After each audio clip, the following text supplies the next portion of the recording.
Hello, good people of YouTube. Mountbatten here. From the past, actually. I'm actually on a super secret, top secret mission at the moment. Believe it or not, the last few videos you've watched here on the channel were all uploaded last week. That's right, I've been pumping out like 3 videos a day because I'm going somewhere. Where am I going? What is my super secret, top secret mission? Well, you should be finding that out if all goes well this upcoming weekend. So keep your eyes and ears peeled for that. But anyway, the subject matter of today's video.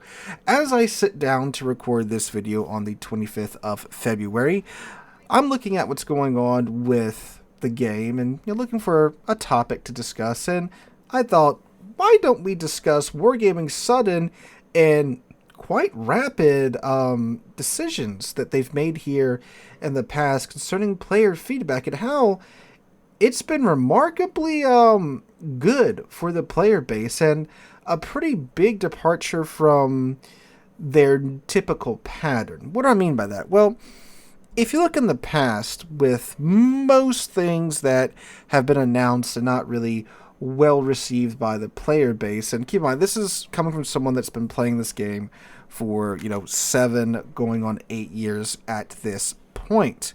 So I've seen a lot of wargaming missteps, wargaming mistakes, and how they've handled these issues in the past, and it's typically not very pretty. Usually when they decide they're going to go through with something, they don't really, I don't want to say they don't respond, because they do usually respond to player criticism and such, at least, again, in the past, right? They would respond, they would clarify some things, and it usually wasn't really what the player base wanted to hear anyway. Then they would ram through the changes. Just off the top of my head, like the CV rework, that was definitely not ready to go through. The player base made that clear to Wargaming. They still shoved it through anyway, and we had a terrible few patches where CV balance was just abhorrent. And then, of course, we had the Commander rework, and Deadeye. Took them forever to remove Deadeye from the Commander rework. Eventually they did, but it felt like it took them forever. And, of course, various balancing issues with ships and such throughout the game's history. Again, they would usually say, well, we're aware of yada, yada, yada, but yada, yada, yada, and it would take them forever to change anything. But here, in the past few weeks, we've gotten some pretty rapid responses from Wargaming and some pretty quick decision-making from whoever is making these calls. Of course, I'm referring to the Waterline fiasco. Not really a fiasco, but I should say the player's response to the Waterline, to the classified documents, for example, and of course to experimental ships. Classified documents, if you don't know, it was a new mechanic that Wargaming was trying out in this upcoming patch. Well, not really a new mechanic, but it's a mechanic that had been used before in the D-Day operations. And you know what? It was fine. It's an operation.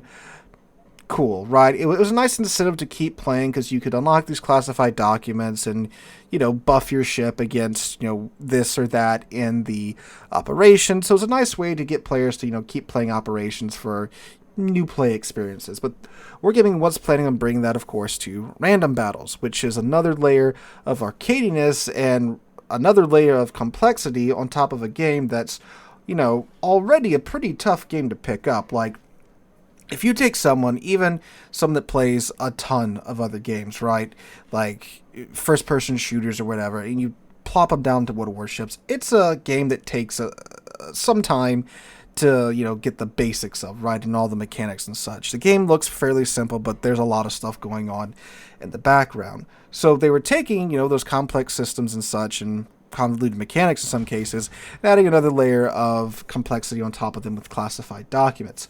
Of course, it's also adding another layer of arcadiness on top of, it's already a fairly arcadey game, but what I feel and what many others feel, Wargaming has a very nice balance between arcade and realism in World of Warships. And yes, it does lean very heavily into the arcade side of things. I mean, again, any naval combat game, any 20th century naval combat game that doesn't have you staring at a pixel on the horizon is arcadey, right?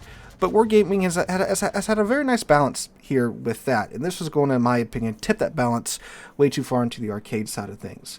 Within, what, a week and a half, maybe 2 weeks of them making that initial waterline announcement, they came out and said, okay, we're going to scale back classified documents to where they're only defensive now. You can no longer nerf the damage that, buff the damage that you can do against 3 other enemy ships in game. It's only going to be a defensive thing now. And then within another maybe half a week of that announcement coming out, they announced that they are in fact just going to remove classified documents from random battles for the upcoming update. Very quick, and again, not what they would do in the past, where they would just kind of shove it on through. I thought it was a pretty big win that they had, nerfed the classified documents to be only defensive. And then here we are, again, half a week, maybe a week later, they just say, you know what, okay, we hear you, we're going to shelf it for now, and we'll reevaluate it.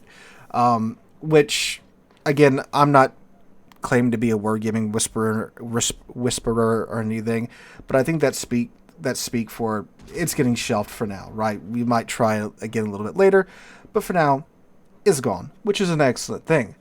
Another big thing that they responded, in my opinion, quite well to was the Wishing Wharf event. The Wishing Wharf event for the Chinese New Year event this year was absolutely abhorrent. Terrible chances to get the new ship, not the Saigon, not the Saigon, the Incheon. I don't care what it is because you had to do the Wishing Wharf event to get it. It's a terrible event.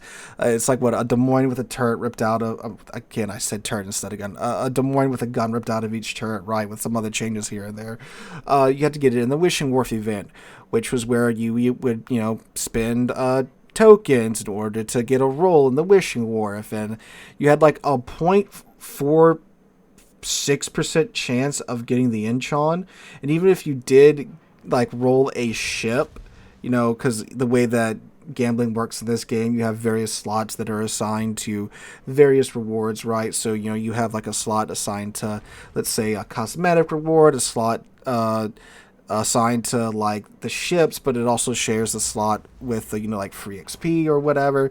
If you roll that slot and you do get a ship, and it's a ship you already had, which there was, I believe, 7 ships in the Wishing Wharf event. If you had the other 6, if it was like a container, the way it would normally work is that, okay, he has these other 6 ships, he's rolled a ship, he's going to get the ship that he doesn't have. Didn't work like that in the Wishing Wharf event. Instead, you got more tokens so you could roll again, but the amount of tokens you got were far less than what you got last time in terms of the amount of rolls you could get after, getting a ship you already had. So you had to work your way through all 7 ships in order to get the Incheon. Terrible, terrible thing. They had already announced that they were going to release the Monmouth and the Valparaiso in the upcoming next iteration of the Wishing Wharf event. And Monmouth is how you should say it. Plymouth, Monmouth, I believe that's how you're supposed to say it. Forgive me, British people. Is a highly, highly anticipated ship. The ship has been in dev hell for what feels like 20 years now, right? I think it's actually been 2 or 3 years that it's been stuck in dev hell. But it's finally coming out now, and they were planning on putting it in the Wishing Wharf event, which I can't imagine the odds for that one would have been much better than the previous iteration of the Wishing Wharf event. So thankfully, they listened to the player base about the current Wishing Wharf event, and they announced that, hey, the Monmouth and the Valparaiso, they're not coming out in that event anymore. They're going to be released in another method, which at the time of recording this, again, previous week, they haven't announced what that next method will be yet, or that new method will be yet. I would love it if they would just dump it in the premium shop or the armory for resources or doubloons or just outright cash, which would be a departure from how they've normally been releasing premium ships here recently. So those were 2 very big decisions that Wargaming, made pretty fast, and they were vastly, vastly in favor for the player base, in my opinion. Now, have they completely turned around? No, I'm not trying to say that they've, completely done a 180 and they are, doing whatever the player base wants them to do at the drop of a hat. They're still releasing these ships, these new premium ships, in convoluted ways, right? Rather than just releasing them for sale, most new premium ships have some type of event they come out in, be it a random bundle, be it a sequential bundle, or again, in the case of like the Incheon, something like the Wishing Wharf, or it's not that often you can actually just buy a new ship now, unfortunately. And usually when you can buy a new ship, it's in some Admiral pack or something that you have to cough up, you know, typically double the amount that you would normally have to pay for the ship outright, or I think it's actually like $30 more than what you'd pay for most ships outright, which when we're talking about digital items, kind of goofy, right? Granted, this year I should say this past year, they did have a couple of ships they did release outright. During like the D-Day event, those ships were released outright. The Rodney and the Jupiter and the French ship that I can't think of right now. Those were released outright. Granted, they were removed afterwards, but hey, they were released outright without having to buy them in like an Admiral bundle or whatever. So they still have a ways to go, but it seems to be that they're maybe getting to turning the corner here because of insert reason here. Maybe they are just trying to be better at listening to the player base and what the player base wants. Again, we're getting the low tier rework now to where low tier ships will actually be pretty darn interesting to play again, pretty fun to play. And it'll be easier for newer players to learn the game mechanics. That has been a complaint for so long that, there's very little hand-holding, not really hand-holding, but like instruction at lower tier, tutorials at lower tier. It's a lot to learn. You get thrust into the game and you're kind of drinking from a fire hose trying to understand the game's mechanics. But with what they've proposed to do, it's going to trim that down, make it easier to grasp the concepts of the game, at the same time making lower tier, tier 5 down, more interesting and fun to play, which is excellent in my opinion. Apparently they're looking at extending a lot of the combat missions down to those lower tier ships now as well to reinvigorate lower tier. That's a great thing.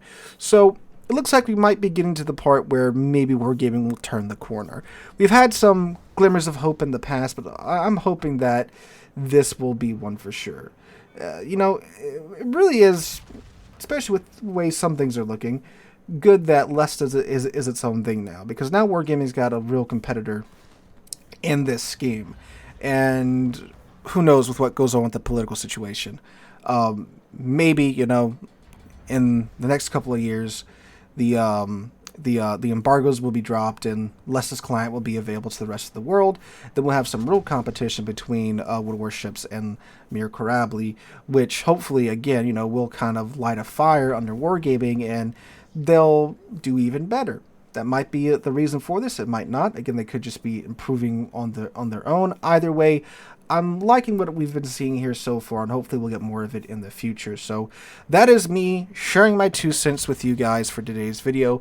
Let me know what you guys think in the comments down below about the whole situation. You think that we are maybe getting ready to turn a corner, or do you think this is just Wargaming trying to save face in the instance of a couple of bad decisions? Let me know what you guys think in the comments down below. Hope you guys have a wonderful rest of your day and rest of your week. Hope to catch you guys in the next one.